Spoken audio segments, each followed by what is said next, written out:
head coach in their area that. Yes, Parker.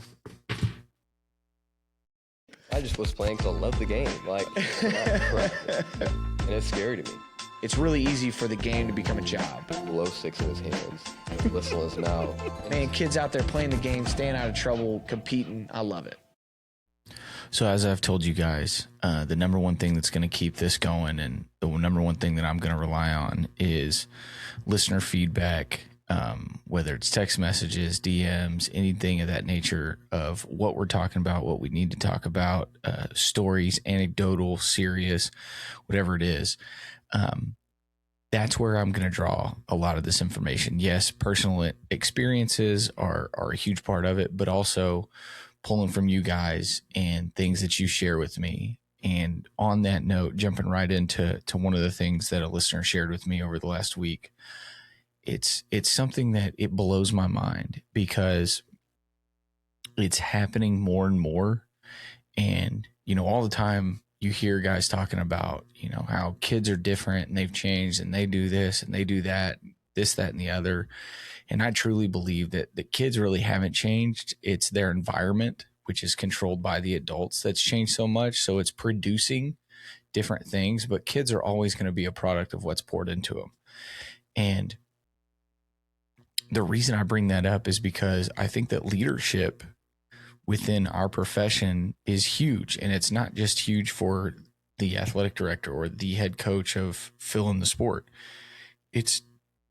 There's a leadership aspect to the whole staff. That's the whole point. If you get into this profession for the right reasons, you are doing it to guide young men and women on the path of being a better version of themselves, to be like contributing members of society, to fulfill their potential.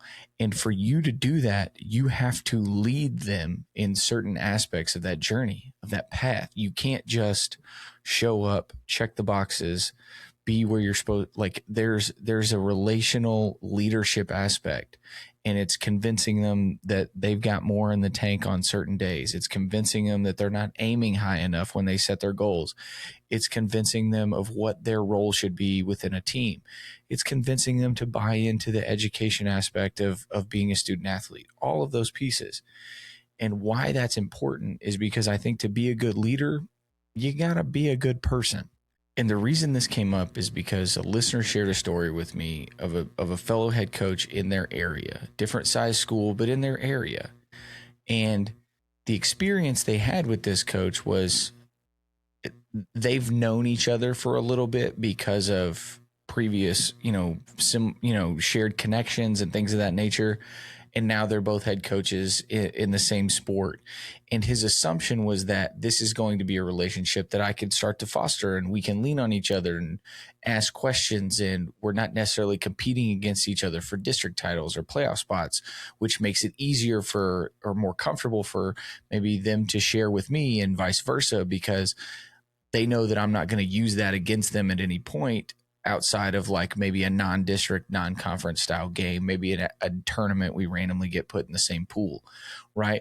But the hard fact of the matter is that this other coach took it upon themselves to just kind of be a turd, right? And operate under the assumption that they were the better coach, that they were the bigger person, that they mattered more, and eliminating the desire or responsibility from their brain that when a coach reaches out to you, you should communicate back with them, right? And I know that things happen. I've been guilty of it. Somebody sends you an email, you see it, you forget to respond immediately, but because you already clicked it, you don't go back and look at it 100%. But if there's consistent attempts to communicate in different avenues, whether it's text message, right? If I get a text message from somebody, the vast majority of the time, 90% of the time, they're going to hear some sort of response. If I get an email from somebody, I'm going to try really hard, but I'm not going to lie and pretend that, I'm batting 1,000 there. But if a fellow coach is reaching out to you and saying, hey, I have questions. Would you be interested in this? Could I ask you about this? Could we talk through this? Do you want to share this? And you don't even say no. You just say nothing. To me, that's just ego, right? they're not important enough for me to respond to. And that's insane, because there is nobody in that category. And if you operate that way, or if you've come across people that have treated you that way, then to be quite frank, you're learning more about them than you would have ever known through an actual dialogue, right? Anytime I've been put in a situation where that's happened to me, because it has, it sucks. And it's never a good feeling. But the longer I've done this, the less it's happened. And I like to think it's because I've gotten better at identifying the good people who happen to be good coaches, and not chasing after the really good coaches who I'm not even aware that they're not great people. So it's embarrassing to me. We have a shortage in the profession, right? Coaches are under a bigger microscope now than they ever have been. And it's just embarrassing to me that not only are we having to defend what we do, how we do it to the outside world, but now we're having to worry about not being able to communicate with our peers because of ego and pride. You know, one of the most relevant examples to me right now, because of my relationship with TK and where he is and the things that I've learned, Coach Lee's first couple years at Vandy didn't go great. And because of the last few years, some people, it's a lot of what have you done for me lately, right? Which is awesome. And he's done a great job. They've had so much success, which has helped them in recruiting, right? The snowball effect is going. But those first couple years were a struggle, and he was still committed to his process, and the culture was there and the structure was there. They were still producing great people, right? It just, the product on the field hadn't quite caught up to all of that. And a couple years ago, Coach Lee goes out and hires Jerry Kill from New Mexico State. Kill had retired. Hey, I've had a lot of success. Boom, boom, boom. I've been at Power Fours. I've been a head coach. Look at these things we've done. And, is kind of headed that direction. And he brings him in as a special assistant to the head coach, whatever that means. And it brought him in under the sense of like, what I need you to do is come in here and tell us what's bad, right? Like, don't be afraid to throw in what's good, but to tell us what's bad. What do we need to be better at? What do I need to change? I'm open to this because what we're doing right now clearly isn't working. And for an SEC head coach who has been tremendously successful as a coordinator, has done all of these things, is very rooted in what he knows is foundational to building the culture that he wants in his building, for him to have the humility to bring somebody in to say, poke holes in it, find the issues. If a guy at that level is doing that, why can't you try and have a conversation about growth with somebody that's 20 minutes down the road? Who are you? Why are you so important? And then the icing on the cake, if you're going to be that way, right? If you are going to, no one should ever be that way.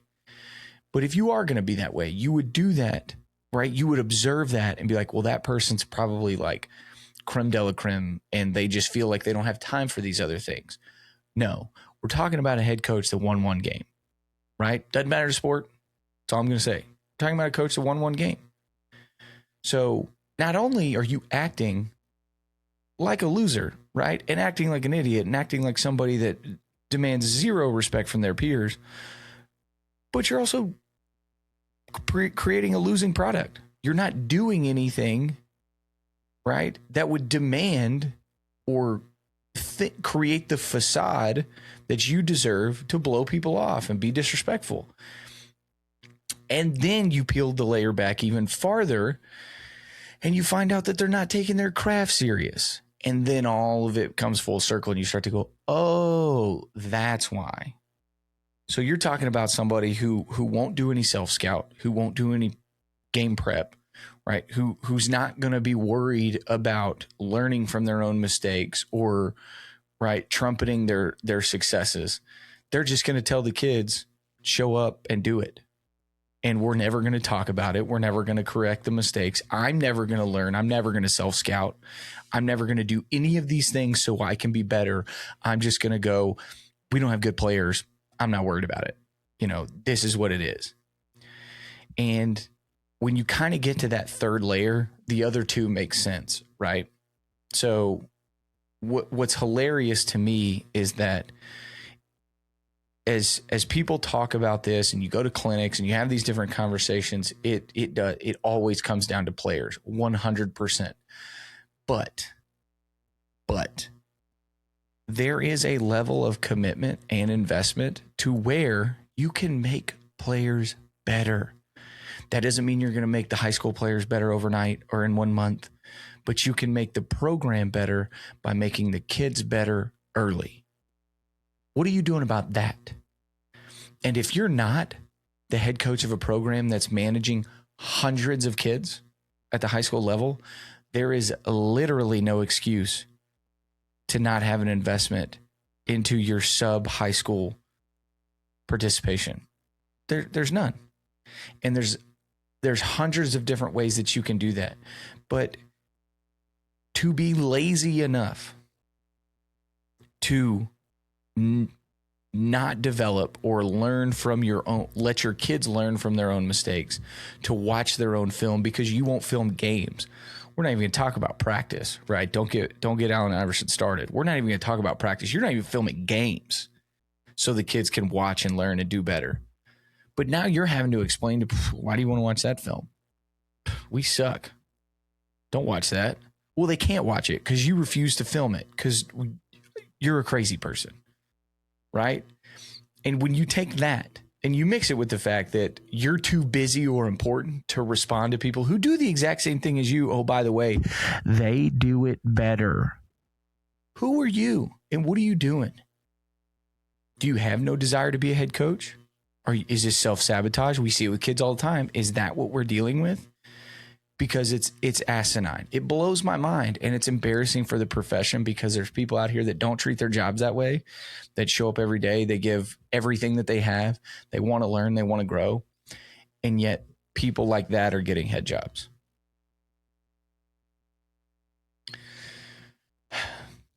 So Twitter kind of went crazy this weekend, as it can from time to time in the off season. It really was like the end of the week, into the weekend. And you know, lists are big in the off season. That's how people pass their time. And there was a certain list that came out, the Texas top 50, that may or may not have rubbed a ton of people the wrong way. And I'm just going to give my 2 cents, and my 2 cents are, I'm going to be completely honest, they're not a totally original thought. I'm echoing Gage Perry's thoughts because Gage has been in the business. He's been in the profession. He's been a head coach. He's been a coordinator. He's been an AD. And so he's seen it at all different levels, and he's gone through the process of what the offseason looks like on both sides. And it's the problem that we came across this weekend is there's a disingenuousness to what occurred. Okay. And for those that are out of state, don't know, don't understand, the Texas high school football coaching world has reached a point where it is profitable enough and it is an important enough investment for school districts that now we have hiring firms that are third party that school districts will bring in and help them funnel the top quality candidates. And the reason for that is there are certain districts that get so many applications that it's unrealistic that your committee of 5 people who all have full-time jobs in the district have the amount of time to go through 250, 800 applicants for a job. And so they do. They outsource the first leg of that to an outside firm. And that makes total sense. But that a search firm that'll remain unnamed created a list of the top 50 assistant coaches in the state. And what were the criteria? Nobody knows. They asked 4 people. 4 people talked about it and made a list. Do those 4 people work for the search firm? Are they friends with people who work at the search firm? Nobody knows. They put out this doc and it says, here's what they looked at, but the selection process was, here's the 4 names. They came up with it. Now, I can tell you that as a head football coach in this state, nobody asked my opinion. Nobody asked if we had a a guy on staff that I felt was like next man up, skyrocketed to the moon. Nobody asked me that. And maybe they did ask people. But when you're looking at teams, right, and you're looking at the representation that was on this list, and you're looking at the network, right, that was created, and you draw the web and the 6 degrees of Kevin Bacon out there, and, you know, who do they know and how are they connected to these 4 people? What you start to realize is that they were very, which it's human bias. That's not the point. But if you are a firm, if you are a business who operates to select coaches for head jobs, and you put together a list of assistant coaches who are on a trajectory to be head coaches, that's the definition of conflict of interest. There wasn't a single media outlet polled. There wasn't a single head coach polled. There was no form of opportunity to nominate somebody for this list. They just made it up. And this isn't an attack on the guys that are on that list. It's not their fault. They didn't know. But it's just when you have an ulterior, when you have a motive to that list, you're setting yourself up for criticism. And that's what this is. And it might hurt feelings. It might burn bridges. I don't know. None of those people listen to this. I'm not that worried. But the other side of that is you can't, there was a lot of defense of it. Like, why are people getting so upset about it? But then on the other side, there were people like, hey, this is awesome. Thank you for the notoriety. You can't have both, right? If you're going to be somebody championing for the support of an accolade like this, then you have to be completely aware that there's going to be criticisms. And if you're smart and if you want to get better, you'll take that Clark Lee approach of saying, what's wrong with this? How can I do it better, more efficient, and more sustainable? And you'll listen to that. You won't just get your feelings hurt and take your toys home and quit playing with your friends. That's not, God forbid something like that happen. And I get it. Like, what's funny is that comments were made offline, right? In direct conversations where people were critical of this entire situation, but were hesitant to say something online because of the retribution or the blackballing that could potentially happen because of the direction that getting a head job is going, right? And that's insane because we're not that important either, right? So probably what's going to happen is you're going to see a lot more lists come out, and who knows, Quick Six might be coming up with a list too. We'll see. The other side of that conversation, when you start talking about lists, was we always see the notoriety for the young guys, right? The AFCA does the 30 under 30. Dave Campbell's does the 40 under 40, right? And some of the older, more veteran coaches started talking about the 60 over 60 or the 45 over 45, and the criteria was funny. Full disclosure, I was in full support of it. If you have never, if you've never had to draw up scout cards in Playmaker Pro, right, or with pencil and paper, if you've never had to make copies of the team VHS, so you have the scout VHS or the at-home VHS, right, and same thing with the DVDs. I mean, I still remember when I got to Salina, they told me about how they would buy a set of blanks, and then every weekend the kids would have to bring them in on Saturdays, and they would wipe them and then upload the next scouting like games that they had traded for onto that kid's DVD, right? And what I also learned was that like ain't nobody watching those except for like 3 kids, but the coaches were going through the process and making them because they were committed 100%. And then lastly, the last point that they made, which is like, that's the end all be all. If you've never driven hours and hours away to do a film trade in person, then you don't have the criteria to be on this mythical list that they were talking about. And that's true. I read a story about a guy that he was coaching at Cisco Junior College, and he had to drive all the way to New Mexico to trade with a guy from New Mexico Military Institute. And he went to, like, they met, did their trade. He got something to eat. And then when he was leaving, he put the stack of like DVDs or VHSs on the bed rail of his truck and then drove off. And when he realized it, he turned around and like traced his steps. And when he found them, they were just in the road, smashed, been driven over or whatever. So he had to stay an extra night. So they could recopy them and he could meet them again and take them back. And then turn around the next day and take their like freshman, team to go play a game as well. And his head coach, he was like, I thought I was going to get fired. And then his head coach is like, you're an idiot. Like, this is going to be funny one day. It's just not today. And they're right. I never had to do any of that. Thank God I never had to do any of that.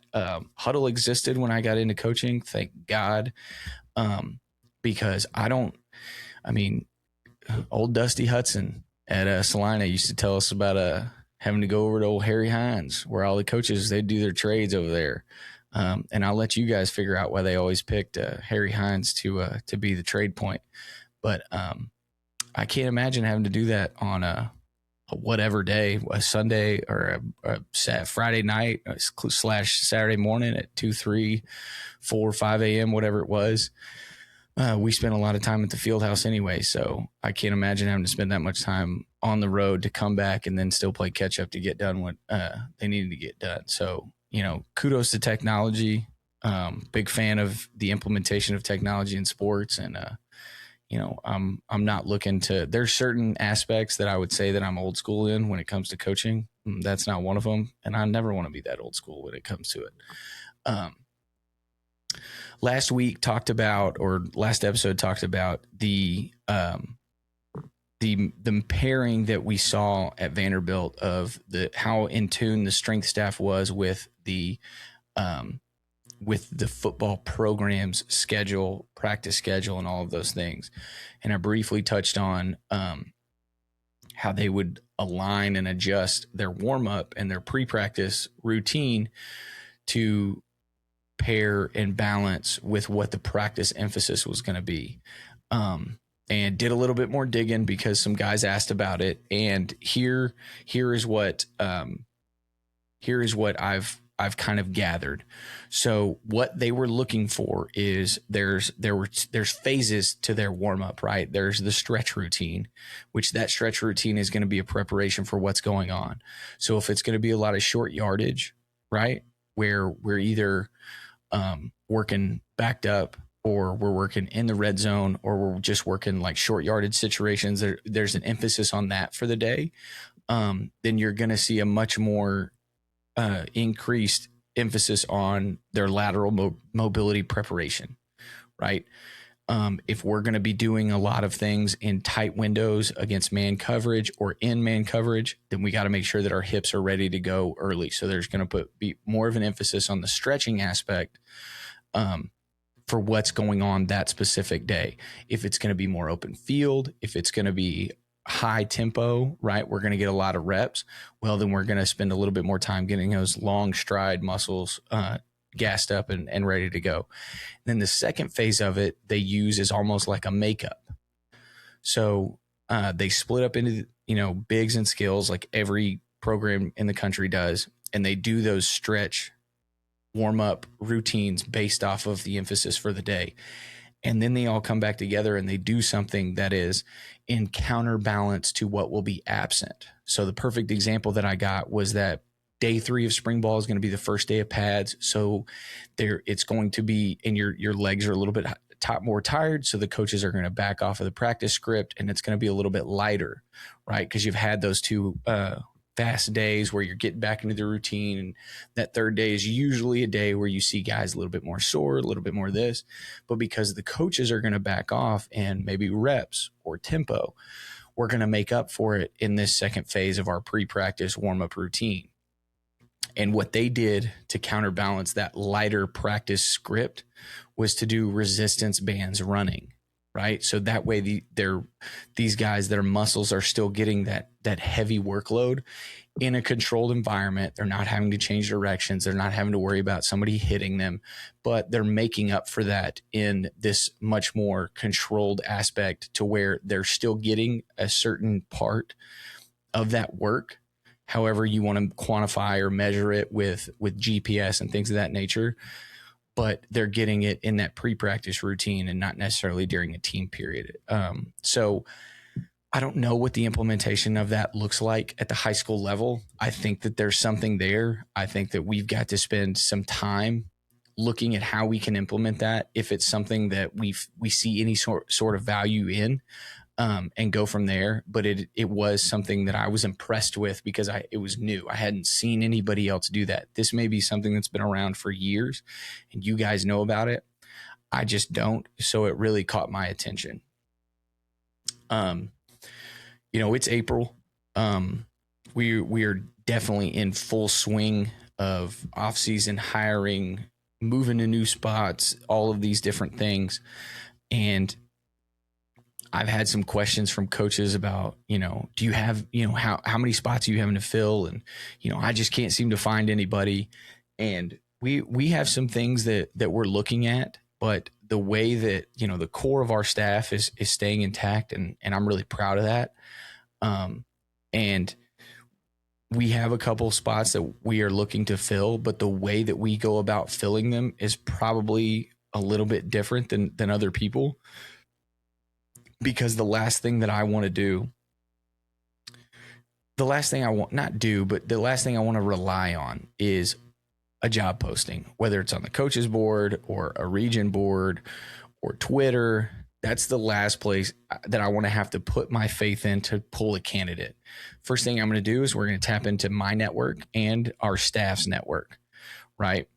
Who do you know, because you've been here, that is good at what they do and would be a good fit, right? Because if they're here, I trust them. And if I trust them, then to certain extents, we are like-minded individuals. We're not the same person. We don't do everything the same, but they understand what our culture and our process is. So I'm going to start there. Hey, I got a thing and I need to fill this. Who do you know? Who do y'all know? Who do you like? Let's go there. Right. And once if we've exhausted all the avenues of that path, right, then I'll go to my secondary. Okay, not you, but who do you know? Fellow head coach, coordinator at a bigger size school. Who do you know? Knowing me, we've known each other for X amount of years. If I describe this to you, who do you know that would fit this? And we kind of go through that second layer of opportunity, and we exhaust that second layer of the network. And then if we've still struck out and we haven't been able to fill it, then I'm going to go the more formal route. I'm going to post it and I'm going to do this. And the reason that I do it that way is because of the things that are important to our building. I need somebody that is not going to be shocked by the way that our staff interacts, by the expectations that we have, and will be open to being part of the family that we've created. Because if I don't need somebody that's just going to come in and tell me how, I ain't worried about y'all. I'm here to coach this. I'm here to coach quarterbacks. I'm here to coach receivers. I'm here to coach linebackers. Cool. You just talked about 4 months of your job. What are you going to do the rest of the time? You're not going to talk to anybody? You're going to blow off the second sport? Are you going to make me mad because you brought a lawn chair to a track meet? I'm kidding. But or is that what's going to happen? Because if you're Joe Schmo, stranger off the street, the probability of that happening is much higher than if it's somebody that I know, right? Or if it's somebody that I trust knows. So I'm always going to start there. I'm going to have those conversations with our guys on staff. Who do you know? Who should we talk to? Who's going to understand who we are and what we're doing? Those are the things that matter to me. I've said it before and I'll say it again. I don't need game changers. I need life changers. I need guys that are going to come in and be bought into what we're doing, because once they learn the system and the process, they're going to flourish anyway. Right. And we're going to have the conversations to make sure that we're setting them up to go be successful. Because that doesn't mean I'm not looking for guys to be do I want guys to be with us forever? 100%. Is it unrealistic for me to think that everybody on our staff is going to be here for a decade?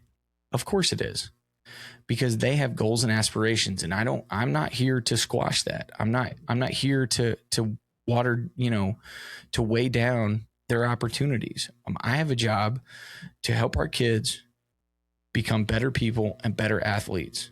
I also have a job to help our coaches reach their goals and aspirations. And so I understand that. I need whoever's on staff to understand that if they're coming here, they're not coming here and getting stuck or forgotten about or disappearing. They're going to be expected to work their tail off. They're going to be expected to meet our standard, but they're also going to be given opportunities to grow and to challenge themselves and to climb the ladder. And the people that understand that expectation the best they're already here and they're staying, right? They're staying because they understand that expectation, right? They're watering our grass, not looking at somebody else's. So we're always going to start with that level 1 of search within our network and then branch out to that level 2 before we look at any type of Twitter posting or job board with the Coach Association or anything of that nature. Again, I'm not saying that those are bad things. That's how I got my first job. So I'm not going to hate on it.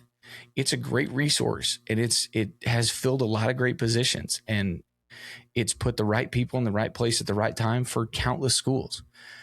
I just don't want it to be our first step, because after that first step, if you're going straight there, it makes me think that we don't have a lot of that network resource to tap into, and that's a scary thought.